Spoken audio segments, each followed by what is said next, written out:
Alright guys, so I'm replacing one of the coilovers on this particular car here, my ISF. Basically what happened is it got towed with the resi shock line. There's a line that attaches this to this, and the line itself got messed up from a tow strap. So all the fluid came out. So I'm replacing the shock. I got the replacement over there, but I gotta also take off my Swift spring off of here and then put it on the new it's the BC Racing ER series, not the BR but ER, with the resi and dual adjustment. So they're more of their pricier version. Yep. But that's what it is. So I'm taking it off now. So basically, to take it off, it's pretty simple.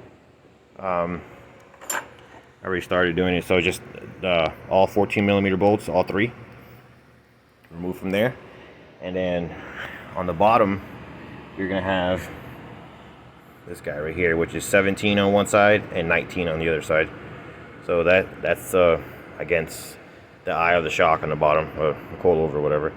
So put your 17mm wrench and a 19, like so, on both sides, break it loose, and then at that point you should be able to push down on this and then pull it out.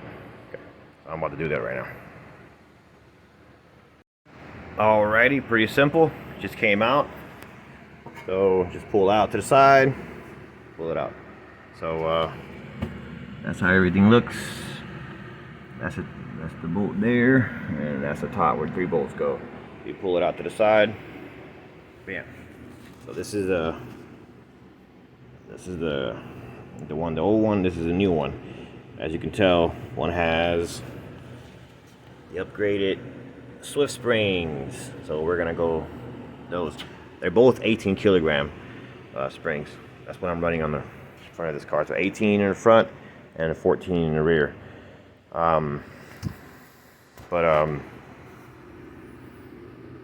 So ordered a new shock, but they brought me with that, and so it was a little bit of a mistake, but I'm just gonna go ahead and swap over the spring. So what I did first was to make sure that the level was right.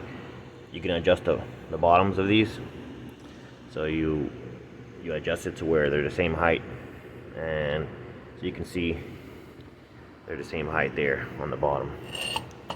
So once they're adjusted to the same height in the bottom, then all I gotta do is make sure that I got the same preload right here on the new one, because in order to replace it, I have to bring down everything too. So before I untighten all this, I make sure that this measurement here is going to be the same as this measurement here when I'm done. And that's it, guys. So I'm going to swap everything over. So there's a couple little things you got to do. Tighten, loosen it up here and pull the bolt out. But before you do that, you got to loosen all the pressure on the spring down. Pull the spring out, pull the cap off, pull the spring out and swap it over. But I'll be doing that for y'all. Be right back. So that's the old one there. Everything is off, and I put the new one on right here. The important part is to follow the same procedure that you did to take it off, right? So all the parts, you got a little coupler like this. Yeah, you want to make sure it's on there. So there's also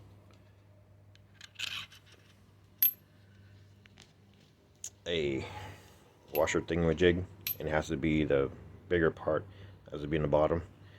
And then after that, you want to put in your other guy, and then you put on this guy, would be the guy that finalizes everything. That's how that looks. All right, so we're getting together now. Then you have your little nut. These nuts are a little bit special. because they have an area where it keeps it secured, so it has to go in that little groove. So if that makes any sense, so it goes in. All right, so let me put this together and I'll be right back with y'all. All right, so I got it all together there. This is where the issue was on the old one. That's why we were replacing it. So before I took this one apart, I took a measurement from here to here. First of all, I made sure that there was 2 lines in the bottom. So that's perfect, which is the height of the shaft here in the bottom. So make sure they're both the same. And then I took a measurement before I took it apart from here to the top, and it was exactly 4 and 1 millimeter. So that's where I'm at right now. So I take my Milwaukee tape measure. I love Milwaukee. As you can tell, everything I have is Milwaukee. So I do the measure, I check it out, and I see that I still have, well, I still got about 1/4 of an inch to go up. So it needs more preload. So then I'm going to adjust this top one, put a little more preload on it, and then get back with you. But that's basically what you're going to do to make sure you get the same size. And after that, we'll be able to put it back in. So, but I'll be right back. Okay, I got it close, but it's not quite where I want it. But I'm gonna need to put it on first, and then I'll be able to do the adjustment because it's kind of moving out on me. So I'll make the final adjustment once it's on the car. Now it's just putting it back in, guys, and 4 more bolts, and that's it. But be right back.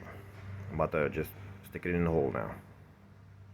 One thing you want to do, a pointer, is you want to make sure that the eye on the bottom is like that, and then that the top matches your bolts, right?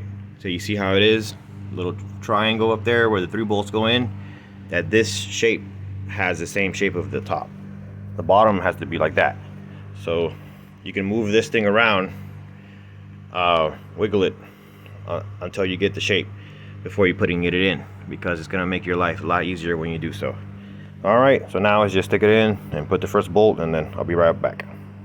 Okay, so she's in, not bolted on at all, but as you can tell, it's sitting in the place and sitting in the place over there. So the next thing now is you want to do is one of the top bolts. You want to go ahead and put one on, but just from the top. So you'll try to get it on there now, but if you can't, then you can take your foot, lift up a little bit on it.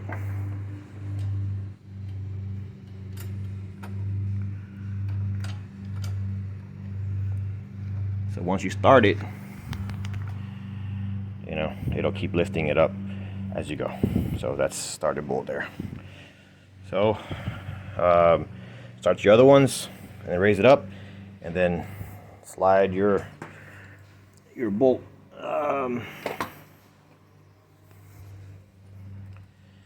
just slide this one through the bottom, and then you can put your wheel back on. Be right back. All right, guys, well, she's all done, nice and tight.